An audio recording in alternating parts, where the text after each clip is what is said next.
Oke. Baik, Assalamualaikum warahmatullahi wabarakatuh. Halo semuanya, selamat datang di channel Pena Tajam. Pada kesempatan kali ini kita akan ngobrol ya seputar apa nih, Yan? Kita udah ditemani oleh Komunisme. saudara Alfian juga. Oh, komunisme ya, siap. Kebetulan saudara Alfian juga berasal dari FISIP ya, Yan, ya? Iya. Memang memiliki latar pendidikan di FISIP juga, dan kita ingin membahas lah ya, mengenai komunisme nih, kayaknya sangat menarik nih. Iya. Ya mungkin boleh langsung ya. Boleh ya, langsung. Sip. Assalamualaikum warahmatullahi wabarakatuh. Waalaikumsalam warahmatullahi wabarakatuh. Alhamdulillah kita bisa lanjut untuk membahas tentang komunisme. Di sini mungkin kita akan membahas secara general dan juga ada beberapa hal spesifik yang bakalan kita bahas, insya Allah.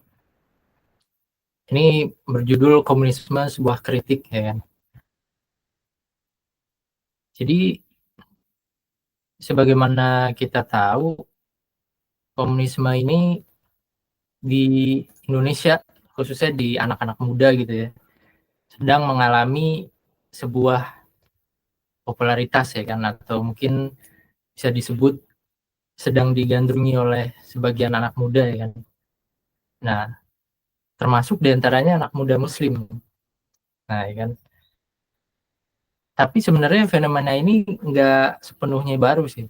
Soalnya pendiri kita ya kan, pendahulu orang-orang Indonesia nih juga sebagiannya pernah menggandrungi komunisme ini ya kan. Contohnya misalnya kayak Tan Malaka ya kan, atau misalnya beberapa tokoh lainnya gitu kan. Sehingga fenomena ini sebenarnya bukan fenomena baru, hanya saja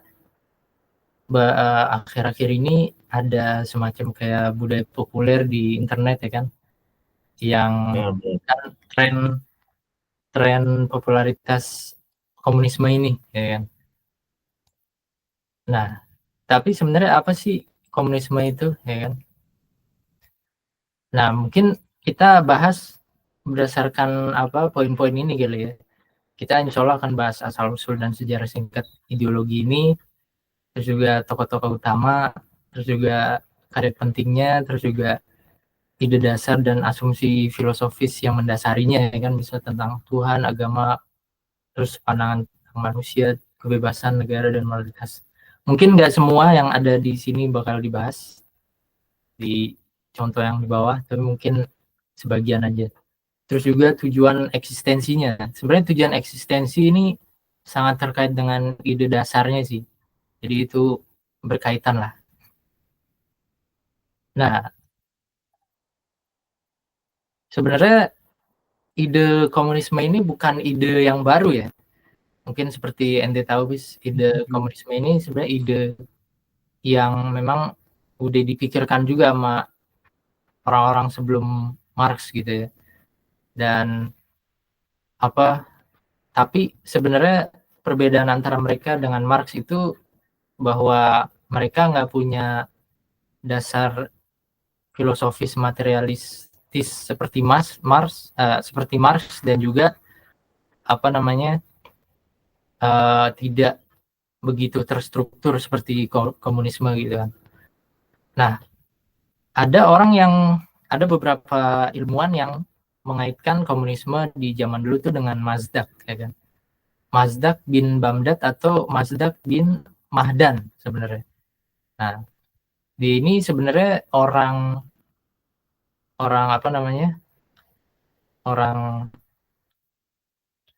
Persia ya kan, di zaman Sasaniyah, yang menyuarakan perubahan atau reformasi sosial.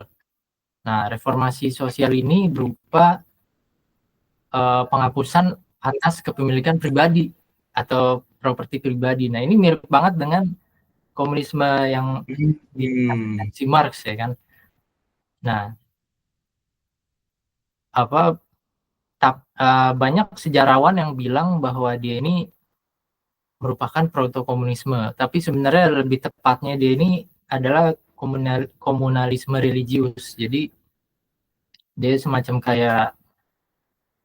semacam proto-komunisme tapi dengan dasar-dasar religius agama gitu kan.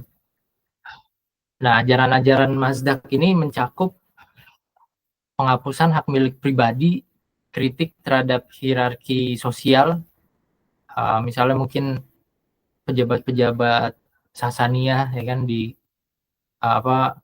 mereka melihat bahwa kelas penguasa ini adalah sesuatu yang enggak semestinya ada ya kan. Terus juga pembagian kekayaan secara merata ya kan. Pembagian kekayaan ini termasuk diantaranya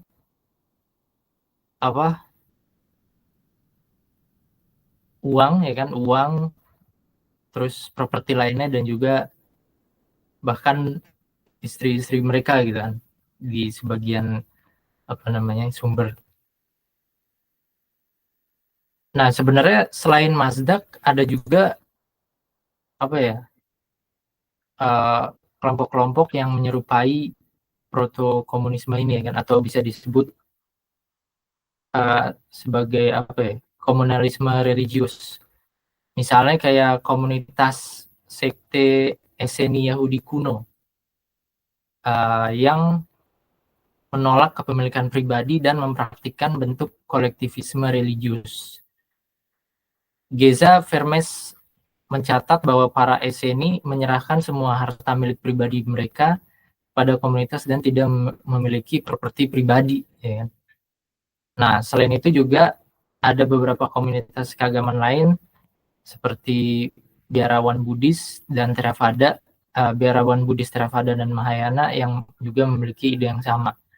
Namun gagasan mereka tidak dilandasi pada ide materialistis, akan tetapi dilandasi pada ide spiritual atau agama ya. Nah, jadi itu perbedaannya.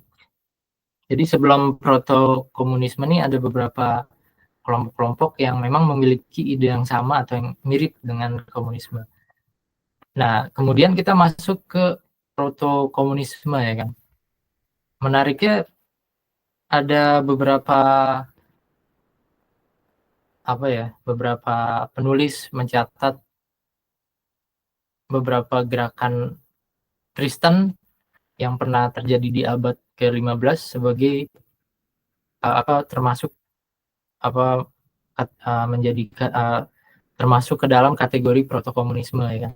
Misalnya gerakan Taborite atau Hussite. Mungkin kalau ente tahu bis gerakan Hussite yang itu gelas merah, gelas cawan merah. Nah, Taborite ini merupakan salah satu faksi radikal dalam gerakan Hussite yang muncul setelah pembakaran Jan Hus. Mereka menolak sistem feodalisme dan hierarki gereja Katolik, mendirikan komunitas-komunitas egaliter dan menyuarakan penghapusan atas kepemilikan pribadi ya kan, serta redistribusi tanah. Jadi ini mirip banget sama Marx ya, tapi kalau Marx atau komunisme ini kan basisnya pada redistribusi alat produksi ya, nggak cuma harta gitu kan, harta pribadi gitu. Dalam konteks proto-komunisme, mereka mewakili bentuk awal perlawanan terhadap ketimpangan kelas dan basis teologis revolusioner. Sejarawan Norman Cohen mencatat bahwa Taborite menawarkan visi masyarakat tanpa kelas, di mana semua adalah milik bersama. Jadi ini salah satu contoh proto-komunisme ya kan. Dan di beberapa tempat lainnya juga, misalnya di Inggris tahun 1649 ada gerakan yang disebut sebagai gerakan Diggers. Gerakan Diggers juga dikenal sebagai True Levelers. Adalah kelompok Kristen radikal yang percaya bahwa bumi adalah warisan umat manusia. Mereka menentang kepemilikan tanah oleh aristokrasi dan mulai menggarap tanah terlantar untuk kebutuhan kolektif. Gerald Aylmer dalam The Levelers in the English Revolution tahun 1975 menyebut mereka sebagai pendahulu komunitas komunal modern. Jadi Giraud mengkategorikan mereka sebagai pendahulu komunitas komunal modern. Sementara Christopher Hill menyebut mereka sebagai komunis agraris pertama dalam sejarah Inggris. Nah, jadi memang sebelum komunisme muncul secara resmi udah ada tuh penerapan beberapa unsur komunisme di berbagai tempat ya kan. Dan udah ada juga pemikir-pemikir gitu. Gerakan-gerakannya juga udah ada. Nah, ada juga pemikir Thomas More ya kan, atau penulis Thomas More dalam karyanya yang terkenal Utopia. Thomas More membayangkan sebuah masyarakat ideal di mana tidak ada kepemilikan pribadi, semua orang bekerja dan menikmati hasil produksi bersama. Nah, ini apa secara harfiah komunisme ya kan. Meskipun bersifat fiksi dan bersandar pada nilai-nilai Kristen, utopia menjadi salah satu cikal bakal pemikiran sosialisme dan komunisme modern. Nah, jadi memang perbedaan antara proto-komunis dengan komunisme biasanya pada dasar idenya. Kalau komunisme kan mendasari idenya pada materialisme ya kan. Nah, kalau yang lain pada non-materialis. Menurut Quentin Skinner, utopia tidak hanya kritis terhadap masyarakat Inggris abad ke-16, tapi juga merupakan upaya filosofis untuk mengeksplorasi bentuk keadilan sosial alternatif, visions of politics. Jadi karyanya Thomas More ini dikatakan oleh Quentin Skinner sebagai bentuk upaya filosofis untuk mengeksplorasi bentuk keadilan sosial alternatif. Nah, setelah gerakan-gerakan ini muncul, ada kemungkinan ide-ide proto-komunisme ini menyebar ya kan ke berbagai daerah dan memunculkan pemikir-pemikir baru ya kan, yang pada akhirnya nantinya juga menginspirasi Marx ya kan. Nah, kemudian evolusi dari proto-komunisme ke komunisme modern ya kan, disebabkan oleh keadaan keselamatan kerja dan kesejahteraan pekerja di masa industrialisasi Barat yang memang begitu memprihatinkan ya. Maksudnya orang-orang upahnya kecil walaupun jam kerjanya panjang, terus juga keselamatan kerjanya nggak ada ya kan, terus anak kecil dibolehin kerja berat ya kan, kerja yang berbahaya, sehingga memunculkan polemik di tengah masyarakat ya kan. Di masa industrialisasi itu banyak orang-orang yang mengeluhkan masalah itu ya kan. Mereka pengen mencari solusi dari eksploitasi kapitalisme ini ya kan. Nah, sebelum Marx ada beberapa pemikir sosialis ya kan yang berusaha untuk mencari solusi akan hal itu ya kan. Misalnya Robert Owen mengusulkan ide untuk mengimplementasikan komunitas pekerja kolektif di New Lanark dan New Harmony. Owen percaya lingkungan sosial yang baik bisa menciptakan masyarakat tanpa eksploitasi. Jadi dia ini mengidekan bahwa masyarakat yang masyarakat yang komunal gitu, atau masyarakat yang punya semacam komunitas kerjanya itu akan membuat eksploitasi semakin kecil kemungkinan gitu. Nah, kemudian kita langsung masuk ke masa Marx, ya kan. Nah, Marx ini sebenarnya dia sangat terpengaruh oleh, secara pemikiran sangat terpengaruh oleh Hegel dan Feuerbach, ya kan. Hegel dan Feuerbach. Feuerbach mempengaruhi dia dari segi materialisme dan Hegel mempengaruhi dia dari segi dialektika, ya kan. Dan itulah yang membuat Marx memiliki pemikiran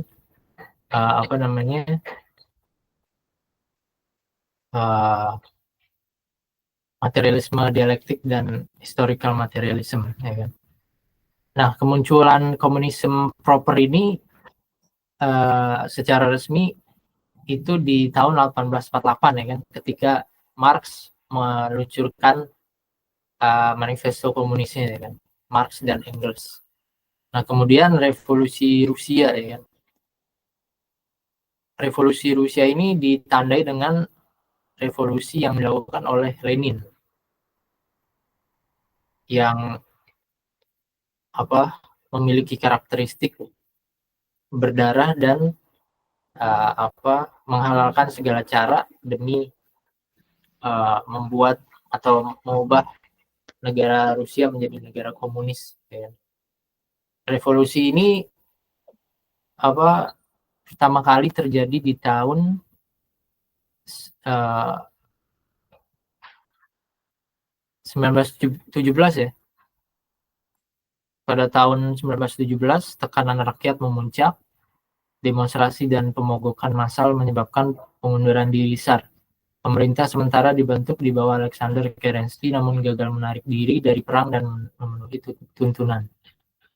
Pada Oktober atau November, Partai Bolshevik di bawah Vladimir Lenin melancarkan kudeta terhadap pemerintahan sementara. Dalam The State and Revolution, Lenin berargumen bahwa proletariat harus merebut kekuasaan negara untuk membangun sosialisme.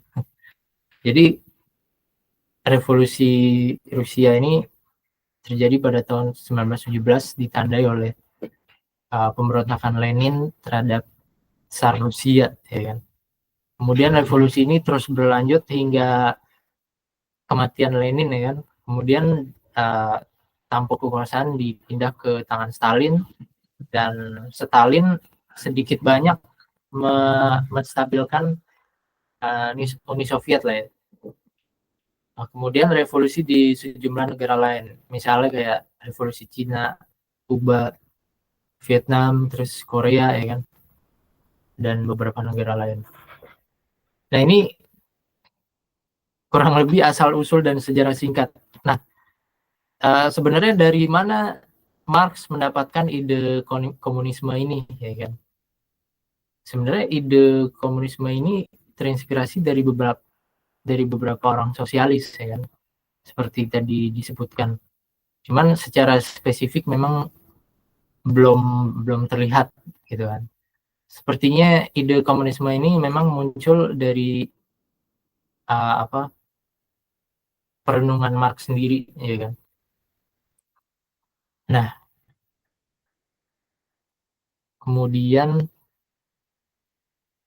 tokoh-tokoh utama dan karya pentingnya. Tentunya tokoh paling utama dari komunisme ini Marx, ya. Pencetus ide komunisme, ya kan. Sejarah singkat Marx.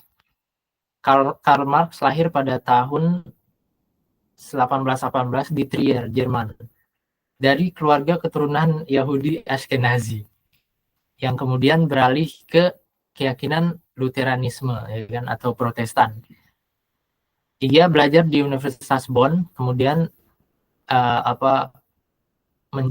setelah lulus, Marx menjadi jurnalis yang radikal yang menulis berita untuk Rheinische Zeitung. Setelah itu Marx diasingkan ke Paris, Brussels, dan pada akhirnya ke London pada tahun 1849. Di London, ia hidup dalam kemiskinan sambil bekerja bersama dengan Friedrich Engels yang menjadi kolaborator dan pendukung finansialnya. Marx meninggal pada tahun 1883 meninggalkan warisan intelektual yang mengubah wajah pemikiran sosial dan politik. Nah, uniknya Marx pernah ini berbicara di di apa namanya, Speaker's Corner, menyampaikan ide-ide komunisnya ya kan, tahun 1800-an lah, mungkin sebelum tahun 1883 ini ya kan. Nah, gagasan utama Marx, karya-karya penting Marx misalnya seperti Manifesto Komunis yang dibuat bersama dengan Engels, kemudian Das Kapital, tapi Das Kapital dia hanya menulis sampai jilid 1 aja. Jilid 2 dan 3-nya itu diterbitkan oleh Engels dan ditulis oleh Engels. Terus juga kontribusi pada kritik ekonomi politik, terus juga naskah ekonomi dan filsafat, dan banyak lainnya ya kan. Dia menulis banyak karya di dunia filsafat, khususnya di ide-ide tentang pertentangan kelas dan juga dialektika materialisme. Nah, kemudian kita lanjut ke Friedrich Engels. Friedrich Engels ini beda 2 tahun dari Marx, dia lebih muda 2 tahun dari Marx. Dia lahir di Bremen, Jerman, dalam keluarga industrialis kaya. Ia bekerja di perusahaan tekstil keluarganya di Manchester, Inggris, di mana ia menyaksikan kondisi buruk kelas pekerja. Engels bertemu Marx pada tahun 1844 dan kemudian berkolaborasi bersamanya, menghasilkan karya-karya fundamental dalam komunisme. Setelah kematian Marx, Engels mengedit dan menerbitkan Das Kapital jilid kedua dan 3.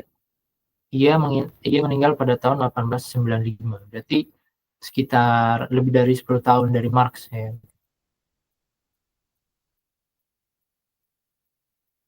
Nah, mungkin ya seperti yang ada di sini, tokoh-tokohnya inilah tokoh-tokoh pentingnya ya.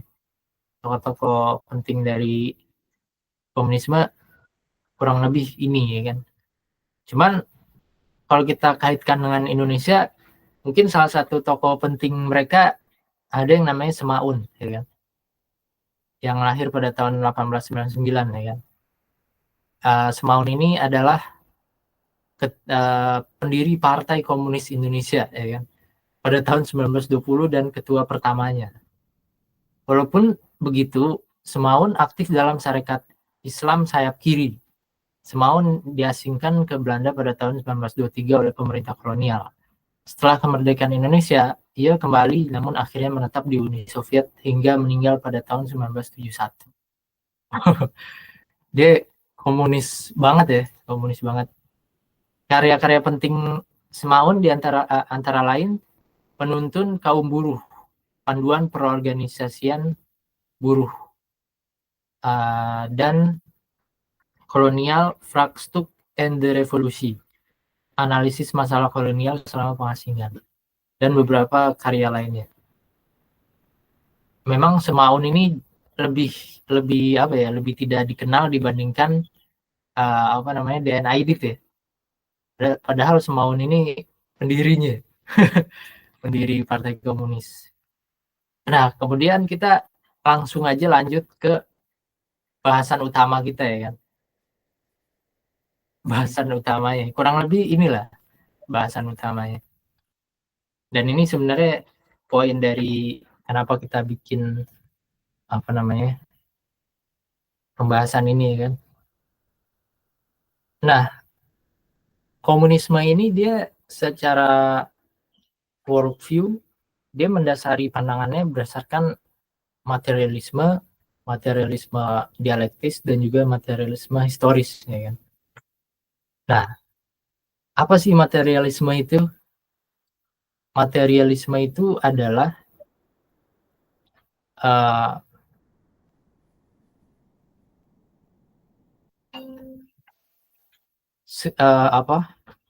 pandangan filosofis yang menegaskan bahwa realitas sejati hanyalah materi. Jadi materialisme ini hanya memandang sesuatu yang ada itu hanyalah materi gitu kan.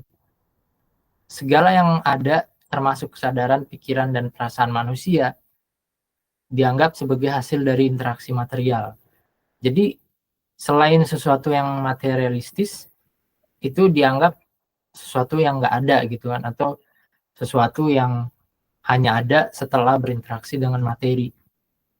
Menurutnya hal-hal yang non material seperti Tuhan, jiwa, atau dimensi transenden.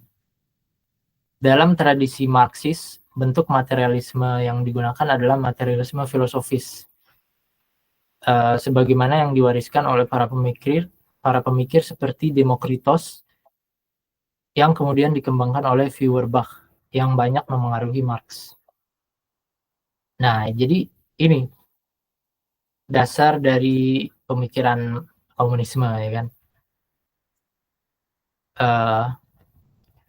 Tapi sebelum jauh ke depan, sebenarnya apa sih yang dimaksud materi oleh orang-orang materialis ini gitu kan? Karena kalau kita nggak mendefinisikan materi secara jelas, kita bingung yang masuk materi ini apa gitu kan. Nah, dalam filsafat materialisme, materi adalah segala sesuatu yang eksis atau yang ada secara objektif dan independen dari kesadaran manusia, dan yang bisa diketahui oleh indera, diukur dan dijelaskan oleh hukum alam. Artinya materi itu adalah sesuatu yang empiris gitu kan. Jadi ini poin poin yang inti dari pertentangan komunisme dengan agama lain, misalnya Islam ya kan, dengan pemikiran lain, misalnya kayak idealisme gitu. Jadi dalam komunisme dia hanya mengakui keberadaan sesuatu yang empiris. Jika sesuatu itu tidak empiris, maka dianggap tidak ada, gitu kan. Dalam materialisme dan empiriokritisisme yang ditulis oleh Lenin, ia menjelaskan bahwa materi adalah realitas objektif yang eksis secara independen dari kesadaran manusia dan tercermin olehnya. Kemudian Lenin juga mengatakan di buku yang sama, materi adalah kategori filsafat untuk menunjuk ke realitas objektif yang diberikan kepada manusia dalam persepsi indrawi atau empiris yang dicerminkan oleh kesadaran kita. Jadi ide dasar komunisme ini adalah materialisme ya kan. Nah, apa sih kaitannya materialisme dengan ateisme ya kan? Nah, dalam pandangan komunis khususnya khususnya terkait keyakinan materialisme mereka menganggap sesuatu yang tidak empiris itu tidak ada ya kan. Sedangkan sebenarnya banyak hal-hal yang tidak empiris itu banyak hal-hal yang tidak kita ketahui secara indera sebenarnya ada ya kan. Misalnya Tuhan, misalnya malaikat, jin dan makhluk lain yang memang mungkin kita nggak ketahui ya kan. Nah, karena materialisme ini mereka menolak keberadaan Tuhan ya kan, sehingga mereka secara inheren adalah orang-orang ateis ya kan. Nah, dari sudut pandang Islam ya kan, ateisme ini tentunya adalah sesuatu yang sangat-sangat bertolak belakang dengan ajaran Islam ya kan. Seperti yang banyak sekali ada di dalam Al-Quran, bahwa Tuhan itu ada ya kan. Seperti misalnya di salah satu ayat, di salah satu surat disebutkan afillah hisyakun fatir samawati wal ard. Apakah kalian ragu tentang Allah yang menciptakan langit dan bumi, ya kan. Dan di beberapa tempat Al-Quran memberikan argumentasi yang sebenarnya rasional, ya kan. Contohnya kayak am khuliqu min ghairi syai'in am humul khaliqun am khalaqus samawati wal ard bal la yuqinun. Apakah mereka berpikir bahwa mereka mereka diciptakan oleh ketiadaan, ya kan. Jadi Al-Quran di sini mengajak berpikir orang-orang ateis ini, ya kan, orang-orang materialis, bahwa apakah mereka adalah makhluk yang azali atau sesuatu yang azali, yang abadi sedari dulu gitu. Nah, kenyataannya enggak kan. Kita sebagai manusia, sebagai individu mengakui bahwa kita ada setelah sebelumnya nggak ada, ya kan. Artinya kita diciptakan gitu. Kalau misalnya kita diciptakan menjadi suatu hal yang nggak masuk akal, kalau misalnya nggak ada penciptanya, ya kan, atau diciptakan oleh ketiadaan. Ketiadaan itu kan sesuatu yang nggak ada, ya. Sesuatu yang nggak ada nggak mungkin menciptakan sesuatu yang ada.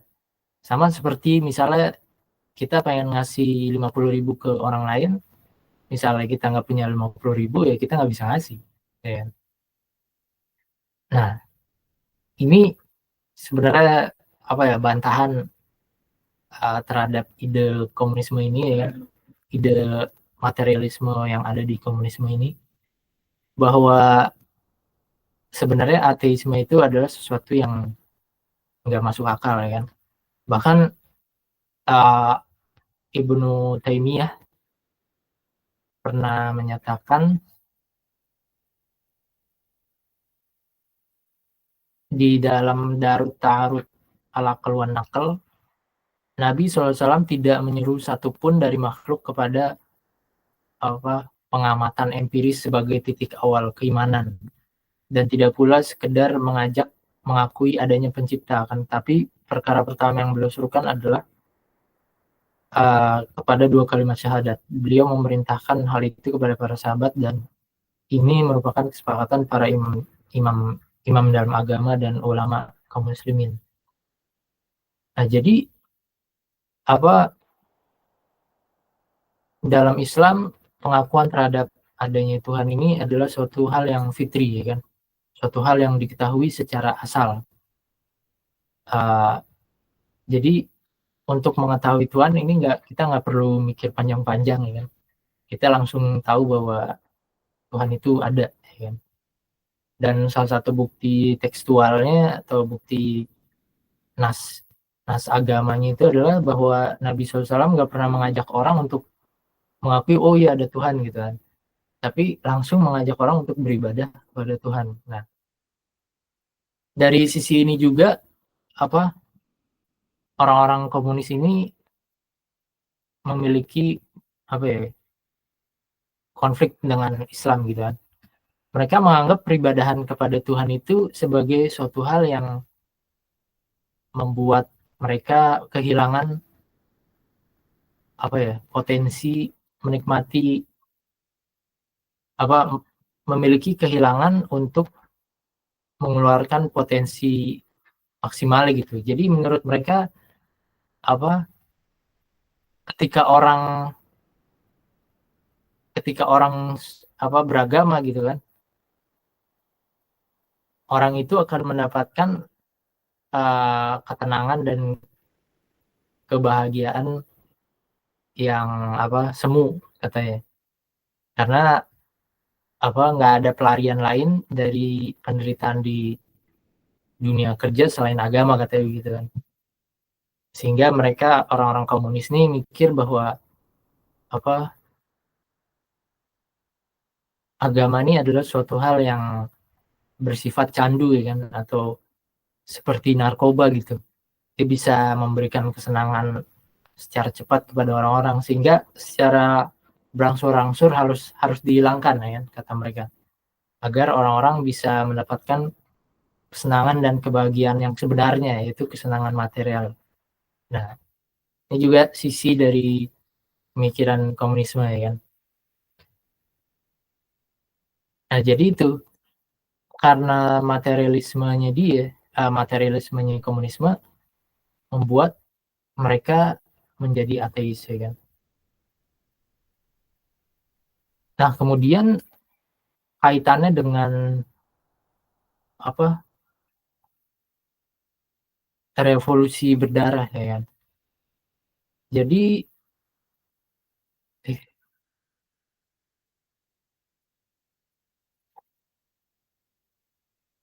karena mereka ini tidak meyakini adanya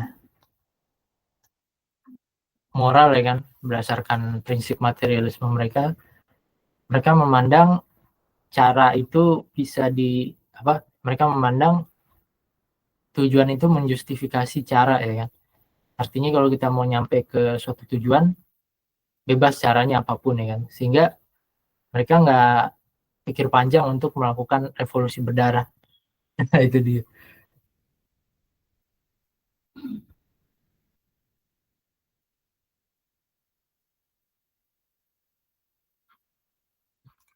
Kurang lebih mungkin materi singkatnya begitu, bis. Mungkin kita lanjut ke tanya jawabnya nih biar lebih seru nih. Ini slide terakhir ya? Hah? Slide terakhir nih.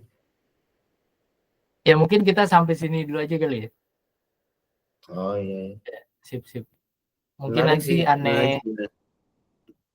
mungkin kita kembangin lagi nanti nih menjadi lebih. Nah, tapi kenapa ya banyak yang yang mengatakan ateis jangan disamakan dengan komunis jangan disamakan dengan ateis ya?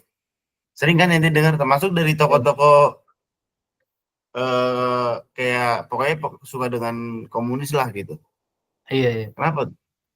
Menurut aneh karena ini, bis, karena tujuan eksistensi dari komunisme itu dia menghilangkan kelas dan juga menghapus kepemilikan kepemilikan pribadi atas alat produksi gitu. Itu tujuan eksistensinya. Nah, tapi dari mana komunisme itu bisa nyampe ke ke ide tersebut? Sebenarnya asalnya dari materialisme dialektis dan juga historis. Mereka memandang bahwa secara historis sejarah manusia itu berkembang melalui pertentangan kelas dan juga perebutan terhadap alat produksi. Nah, sehingga mereka mengatakan bahwa tujuan kita untuk menghapuskan itu, gitu. Nah, tapi kata-kata yang menarik juga tuh ini ya mereka juga sendiri bilang ini sebenarnya surga itu konsep komunis. Nah, mereka gitu. Ada tuh. Ada tuh ya kalau sekilas tuh makanya benar tuh argumen soal itu kan. Di surga nggak ada uang, di surga nggak ada negara gitu kan. Di surga semuanya sama. Ya menurut mereka lah gitu. Sebenarnya surga itu komunis. Jadi kita ingin mewujudkan surga lah di dunia. Mungkin maksudnya mereka kan gitu. Tapi kenapa dia itu berakar dari ini ya, materialisme itu ya? Kenapa dia ini tujuannya itu kalau proto tadi kan berarti nggak ada materialismenya ya? Dia tidak bersandar pada materialisme kalau proto komunis kan? Dia ada sifat religiusnya lah, ada. Iya, ada dia berlandaskan religius ya tadi yang proto komunis gitu. Nah, atau paling enggaknya nggak berlandaskan materialisme ya. Nah, jadi materialismenya si Marx ini banyak sekali terpengaruh oleh Feuerbach, ya kan. Feuerbach ini sebenarnya dia materialis banget gitu kan. Di beberapa kesempatan dia juga banyak mengkritik soal kekristenan gitu kan. Nah, jadi Marx ini dipengaruhi oleh Feuerbach, kemudian dipengaruhi oleh Hegel. Dia sangat terpengaruh oleh dialektika Hegel, ya kan. Atau kalau dalam bahasa Inggrisnya Hegelian dialectics, yang intinya itu mengatakan bahwa perkembangan manusia itu asalnya dari tesis, antitesis, terus sintesis ya kan. Atau gampangnya sebuah keadaan, terus ada konflik, terus penyesuaian terhadap konflik keadaan yang lama dengan konflik yang ada gitu. Jadi disesuaikan atau digabungkan. Nah, sebenarnya dasar pemikirannya Marx begitu ya kan, dasar pemikiran komunisme begitu. Oke. Nah. Ya, mungkin ini apa ya? Nanti aneh edit di bagian ini. Mungkin aneh seharusnya lebih mantap lagi nih dalam penyampaian. Aman sih ya. Aman ya. Sebenarnya udah banyak untuk percobaan pertama. Pertemuan berikutnya mungkin nanti bisa yang membahas gimana itu. Ini bahasan apa ya? Banyak sih ya. Iya banyak mas. Karena ente juga mesti udah sering inilah ya presentasi gitu di sekarang belajar juga.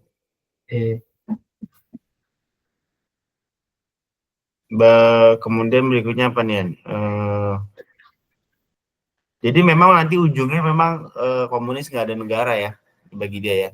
Jadi iya dia komunisme ini. Siapa tuh yang menjalankan itu, siapa ya menjalankan sistem itu kalau nggak ada negara? Jadi pada dasarnya pemikiran komunisme itu dia menghapus atau mengambil atau menjarah kepemilikan pribadi atas alat produksi yang dan kemudian diberikan kepada komunitas atau masyarakat atau sebuah perkumpulan manusia gitu loh bis. Nah, kalau dari sisi Marx, perkumpulan manusia ini negara bis gitu, yang paling cocok negara. Jadi itulah kenapa banyak dari negara banyak dari revolusi komunisme yang pada akhirnya memberikan hak-hak ini atas kepemilikan alat produksi ini kepada negara ya kan. Contohnya Uni Soviet, Cina, Korea Utara, terus Romania yang sebelum berubah menjadi negara non komunis ya kan? Dan juga Albania gitu. Nah, jadi pada asalnya tujuannya adalah memberikan hak milik atas alat produksi ke sebuah perkumpulan manusia gitu, entah itu organisasi atau masyarakat umum atau negara gitu. Tapi pilihan paling banyak jatuh kepada negara. Nah, katanya setelah masyarakat tanpa kelas itu ada, terus distribusi kekayaan itu udah sempurna, negara lama-kelamaan akan hilang gitu ya. Katanya begitu. Karena dengan seperti itu masyarakat udah menjadi lebih mandiri gitu, nggak perlu negara lagi yang mengatur urusan produksi dan outputnya gitu kan, dan hasilnya gitu sih.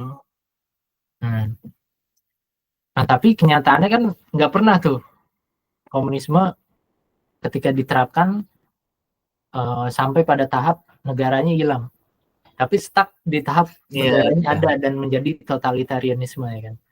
Nah itu kan point of contentionnya juga tuh. Salah satu bukti kegagalan komunisme adalah catatan sejarah terkait penerapannya kan di berbagai negara, contohnya Uni Soviet dan juga beberapa negara lain. Di Uni Soviet sendiri sekitar berapa juta tuh ya, sekitar berapa puluh juta gitu ya orang mati di masa pemerintahan komunisme itu, termasuk melalui gulag atau mungkin sekedar asasinasi spesifik gitu atau pembunuhan secara spesifik. Salah satu contohnya itu Leon Trotsky kan. Sebenarnya Leon Trotsky ini setelah Lenin meninggal, dia berusaha atau dia pengen jadi pengganti Lenin ya. Tapi ternyata kalah sama Stalin. Akhirnya dia mengasingkan diri ke Meksiko. Tapi setelah di Meksiko, Stalin ngirim orang buat bunuh dia. Akhirnya Leon Trotsky dibunuh di Meksiko oleh suruhannya Stalin ya. Nah itu dia apa komunisme. Kan dia memang bagi dia nyawa nggak ada harganya ya. Iya, karena kan dia memandang semua hal itu karena dia memandang segala sesuatu itu hanya materi, gitu. Jadi dia kenapa? Tapi dia pingin masyarakat tuh sama rata gitu ya, sama kelas, tidak ada kelas gitu. Tapi satu sisi dia tuh tidak menghargai kayak nyawa tuh nggak ada harganya gitu kan, kayak pembantaian besar-besaran. Iya. Nah itu dia. Jadi di salah satu analisis Universitas Stanford, salah satu karya mereka menganalisis bahwa sebenarnya Marx ini nggak pernah membahas kapitalisme dan komunisme dari segi moral gitu. Dia hanya membahas dari segi materialismenya aja. Tapi secara tidak langsung kadang-kadang Marx ini mengkritik kapitalisme dari segi moral ya kan. Nah jadi sebenarnya bisa dibilang komunisme ini adalah ideologi yang enggak konsisten gitu. Di satu sisi dia secara eksplisit bilang dia nggak membahas moral, tapi di sisi lain secara implisit dia mengkritik sesuatu berdasarkan moral ya kan. Misalnya kayak kritik terhadap keadaan kerja lingkungan kerja para buruh di masa itu yang nggak bagus ya kan, yang tidak manusiawi itu kan ada sisi moral ya kan. Kalau misalnya dia hanya melihat dari materialisme, apa yang mikirin kan si anak itu atau si orang itu yang bekerja secara tidak dalam keadaan yang tidak manusiawi, hanya materi, hanya sesuatu yang bersifat atom ya kan. Kalau di breakdown gitu, artinya nggak ada bedanya sama palu, sama patung yang ada di luar. Itulah bahayanya gitu sebenarnya. Makanya sebenarnya komunisme ini ada kaitannya juga sama nihilisme pada akhirnya. Ya. Nah itu dia. Dan pada akhirnya korup juga ya, banyak pemimpin komunis kan korup ya. Benar. Kalau yang kayak Stalin gitu. Iya. Tapi sekarang kenapa dia ini berhasil ya, sebagai dia ini berkompromi dengan kapitalisme lah gitu, kayak Cina, Vietnam. Nah, kalau kita lihat sejarahnya ya, misalnya di masa pemerintahan Mao Zedong ya, dengan berbagai kebijakannya berupa misalnya The Great Leap Forward atau angka ke depan, juga apa sih revolusi budaya ya, atau itu. Revolusi budaya dan juga beberapa kebijakan ekonomi lainnya ini membuat dampak yang katastrofik gitu, bis. Dia malah bukannya membuat sesuatu yang bagus, malah membuat tragedi di Cina gitu. Berapa puluh ribu orang atau mungkin berapa juta orang ya, sekitar beberapa juta orang gitu meninggal ya kan di masanya Mao Zedong. Di antaranya karena kelaparan massal dan juga mungkin ya pembunuhan ya, karena dianggap kontra revolusi. Ini yang membuat sebenarnya bagi Cina menjadi pelajaran gitu kan, bahwa sebenarnya komunisme ini jelek nih gitu kan, komunisme ini nggak berhasil nih ya kan. Dan secara rasional memang komunisme ini terlalu ekstrim kan, karena dia menganggap bahwa solusi dari ketimpangan sosial ini adalah menghilangkan ketimpangan itu sendiri ya kan. Padahal sebenarnya itu sunatullah ya kan, seperti apa yang disebutkan di dalam Al-Quran kan, yang kurang lebih arti dari maknanya itu apa, kami menjadikan apa, satu dari yang lain itu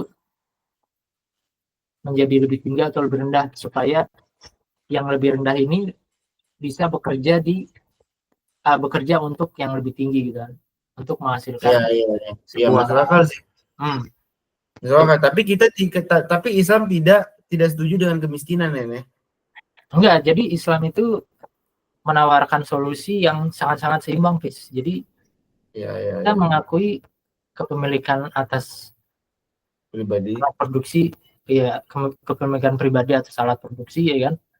Seperti misalnya kita dilarang untuk mengambil harta orang tanpa hak, ya kan. Misalnya harta orang miskin atau semua orang lah tanpa hak. Itu kan berarti mengakui kepemilikan pribadi kan. Di satu sisi kita juga memberikan solusi terhadap redistribusi harta, ya kan. Dengan misalnya zakat. Zakat ada yang wajib, ada yang sunnah, terus Oh, sedekah, terus misalnya membebaskan budak, ya kan. Nah, itu salah satu instrumen-instrumen untuk menghilangkan di antara instrumen-instrumen untuk menghilangkan kemiskinan, ya kan. Dan juga di antara instrumen lainnya yang mungkin apa, sebenarnya berkaitan, yaitu dilarangnya riba, ya kan. Jadi ini salah satu instrumen eksploitasi yang dilarang, ya kan. Karena sekarang kita lihat sendiri kalau misalnya orang bertransaksi riba, sebenarnya itu merugikan orang yang apa, yang mendapatkan pinjaman, ya. Ya, ya, atau secara umum orang orang yang ininya lah ya, pihak keduanya gitu. Nah, ya. itu sebenarnya di antara instrumen apa, instrumen untuk menghilangkan atau uh, mengantisipasi lagi, menyangkal kemiskinan lah ya, itu sih. Oh, bisa nggak itu yang itu dibilang campur kapitalisme dan juga sosialis komunis campuran gitu Islam Oh itu? enggak, Enggak ya? enggak. Karena ini kan asalnya dari wahyu ya, wahyu Allah, dan wahyu ini Iya sih. bukan bukan apa namanya, bukan uh, pemikiran gitu. Wahyu ini sesuatu yang diturunkan dari langit. Nah, inilah yang sebenarnya disalahpahami oleh Said Kutub. Ya. Said Kutub ini benar-benar secara harfiah. Cokroaminoto juga ya. Kalau Ah, di Indonesia Cokroaminoto tuh. oh, Cokroaminoto. Oh, Ya, Cokroaminoto mengatakan Islam itu dia memang dia sendiri memang merasa Islam itu sosialisme, tapi dia tidak tidak mengikuti sosialisme atau tidak menerapkan sosialisme yang Karl Marx gitu lah. hmm, Dia hanya terinspirasi aja gitu ya. Oh, bahwa ternyata eh, Islam itu sosialisme sebenarnya. hmm. Islam itu udah ada sosialisme, ya proto komunis lah. Menurut Cokroaminoto ada bukunya dia, bahkan dia ini sosialisme dan Islam apa ada bukunya dia tuh khusus. Oh, nah itu dia. Dia Nah, termasuk tadi sisi itu juga ya, siapa namanya yang tadi tuh? Said Kutub. Said Kutub ya, iya. Said Kutub sih juga Dia, mungkin kayak gitu juga ya.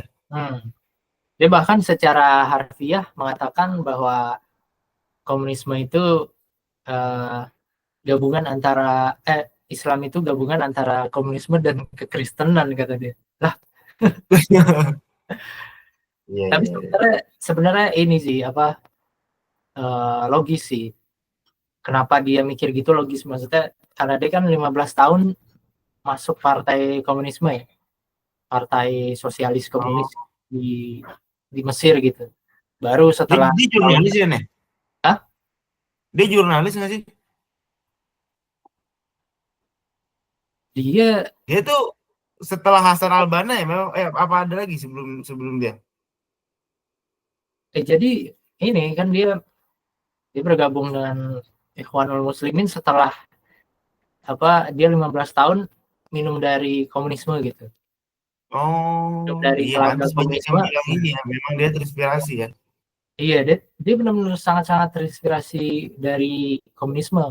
Sampai-sampai dia pakai slogan-slogan revolusi kan, tapi dengan apa namanya label Islam gitu atau label Islami gitu kan. Misalnya kayak slogan social justice dia pakai untuk misalnya penegakan keadilan di negeri muslimin ya kan. Atau misalnya soal komunitas prakomunisme atau masyarakat prakomunisme dia sebut sebagai jahiliyah. Itu kan kayak pelabelan dari dia aja. Padahal itu idenya dari komunisme itu. Terus, Oh iya, iya. ya mungkin begitu bis kurang lebih hari ini lah. Iya, iya. Soalnya Masya Allah. Bagus, bagus, menarik, menarik. Dan sekarang situasinya Len, ini mungkin terakhir lah sedikit. Situasinya memang kenapa di pemuda Indonesia dan juga mungkin pemuda Indonesia memang banyak ide-ide kiri ya. dari para ini ya, content creator atau influencer ya. Iya. Seperti yang kita ketahui ya melalui observasi dan observasi langsung di kampus dan beberapa komunitas pemuda dan juga di sosial media, memang komunisme ini sangat-sangat digandrungi. Kalau menurut Ane, digandrungi ketika kayak nggak ada ketidakadilan gitu ya, kayak ada rasa dia tuh kayak identik sama demonstrasi gitu nggak sih? Iya, sebenarnya banyak ya sebabnya gitu kan. Menurut Ane gitu kenapa digandrungi. Tapi salah satu penyebab terbesarnya itu karena memang ketika ada masalah ekonomi di Indonesia nih, ya kan, mereka mencari solusi yang paling populer gitu kan. Misalnya kayak mereka nyari di internet nih, kalau misalnya ada ketimpangan sosial begini, apa solusinya ya misalnya. Ketemulah misalnya materi komunisme ya kan, yang membahas tentang solusi dari ketimpangan sosial ya. Nah itu kemudian yang membuat mereka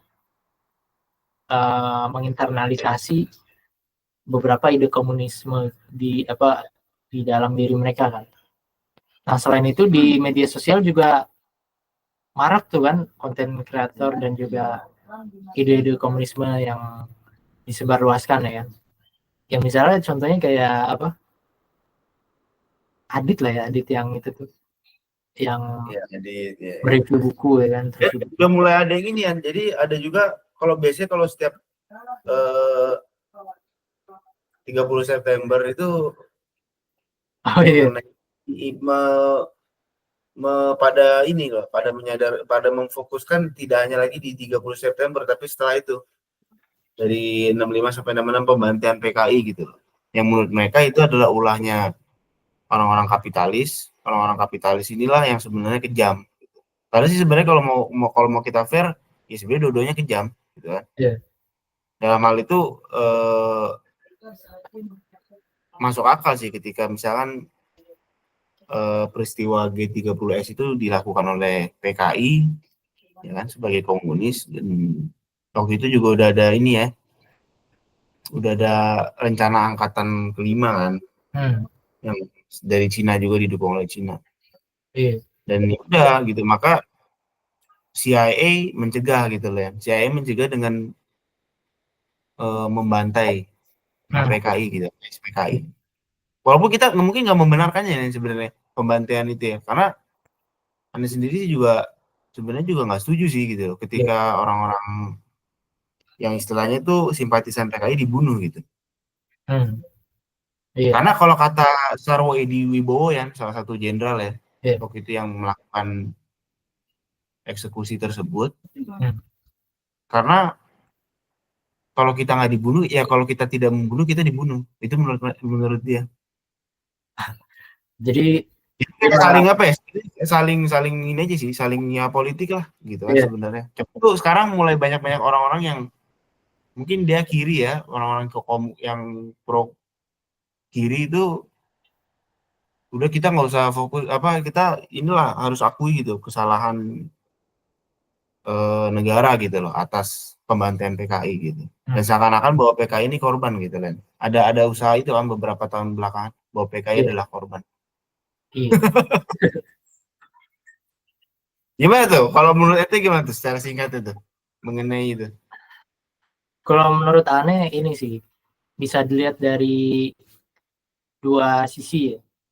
Satu itu sisi ideologis komunismenya itu sendiri dan juga dari sisi kejadian yang spesifik itu kan. Kalau kita melihat, kalau kita bilang bahwa orang-orang komunis ini adalah korban, dari sisi ideologi mungkin enggak ya, karena apa dia kan menghalalkan segala cara juga kan untuk mencapai tujuannya. Bahkan Marx secara gamblang dan juga Lenin dan lain tokoh lainnya bilang bahwa cara untuk Itu memang mencapai dibunuh ya? Ketika revolusi Bolshevik itu memang dibunuh pengusaha itu atau enggak? yang dibunuh ini orang-orang borjuis atau kelas penguasa menurut mereka gitu. Itu memang benar ada memang meninggal mereka. Karena kan asasnya materialisme dialektis, guys. Jadi dibunuhnya gimana ya? Memang langsung aja, langsung dibunuh pakai senjata. Iya, senjata. Dibunuhin lah, misalnya ditembak atau ditusuk ya kan. Jadi kan berdasarkan materialisme dialektis itu sesuatu yang lama bertabrakan dengan sesuatu yang baru nih. Sehingga menghasilkan sintesis antara itu gitu. Nah, komunisme itu mekanisme mereka begitu untuk mencapai masyarakat komunis ya, dan masyarakat baru. Sehingga secara ideologis mereka bukan orang yang baik gitu. Secara pemikiran mereka bukan korban ya. Nah, tapi terkait dengan kasus spesifik di itu kan di Indonesia ya, terkait G30 SPKI, memang kan ini semacam kayak kasus misalnya 9/11 di Amerika ya, yang banyak desas-desus gitu, ya kan? Maksudnya kita nggak tahu yang benar-benar betul tuh yang mana gitu, ya kan? Nah, sehingga kita bisa aja sih memihak kepada pemerintah yang membunuh PKI atau juga berpihak kepada PKI dari segi bahwa mereka orang yang dizolimi gitu, ya kan? Nah, kalau terkait itu aneh memang lebih condong kepada ini sih, bahwa mereka memang sebenarnya sebenarnya dibunuh secara barbar ya. Dibunuh secara barbar karena dan itu katanya ya orang-orang kapitalis itu. Jadi kayak mereka ini sebenarnya saling membunuh sih sebenarnya. Tinggal menunggu aja ya siapa yang membunuh dan dibunuh gitu. Iya. Nah, itu dia. Cuman mungkin kalau dibilang korban belum bisa dibilang korban juga ya, karena bisa jadi nanti kebetulan PKI-nya yang kalah ya. Iya. Dan juga bisa jadi kedepannya dia bakalan merusak juga, ya kan? Dia bakalan melakukan revolusi kan, yang membunuh banyak orang gitu. Nah, itu dia. Mungkin kalau dibilang korban, Allah alam ya, bisa dibilang korban apa enggak ya? Cuman terkait dibunuh secara secara tidak benar mungkin iya. Dan itu suatu hal yang di dalam Islam dilarang kan, untuk membunuh tanpa dasar gitu kan. Kalau menurut aneh seharusnya yang dilakukan itu ya orang sih belum ada solusi dari aneh. Iya, memang rumit sih, memang rumit. Salah satu yang terbesar ya, istilahnya itu sampai dijadiin ini loh, istilahnya tuh kayak Jakarta Method kalau kita tahu. Jadi bagaimana kapitalis itu menghancurkan komunis gitu. Dan salah satu yang terbesar angkanya tuh di Indonesia gitu. Di G30S itu dari tahun 65 sampai 66 sekitar jutaan lah gitu. Habis itu yang lain-lain kan banyak tuh. Iya. Sip lah. Nah, mungkin ini kita selesaikan bisa untuk yang komunisme nih. Aneh bakal selesaiin rekamannya ya. Sip. Oke. Biar fair ya. Jadi biar kita kalau mau begitu. nggak dituduh kapitalis, kita dituduhnya kapitalis gitu. Iya, padahal enggak ya. Kalau mau bis begitu bis. Mungkin kedepannya ente kali boleh. Jadi kesimpulannya adalah komunisme ini dasar akidahnya materialisme ya kan, yang mengimplikasikan kekufuran atau ketidakpercayaan terhadap Tuhan dan agama ya kan. Dan juga berdasarkan itu mereka membolehkan revolusi berdarah. Intinya itu sih, ya, kritiknya gitu. Oh iya, oke. Sip. Masya Allah, baik. Jazakallah khairan, terima kasih atas penyampaian materinya ini mengenai komunisme. Makasih juga. Mungkin kita cukupkan ya sampai di sini ya di pertemuan atau materi selanjutnya. Ya, sip. Wassalamualaikum warahmatullahi wabarakatuh. Waalaikumsalam warahmatullahi wabarakatuh.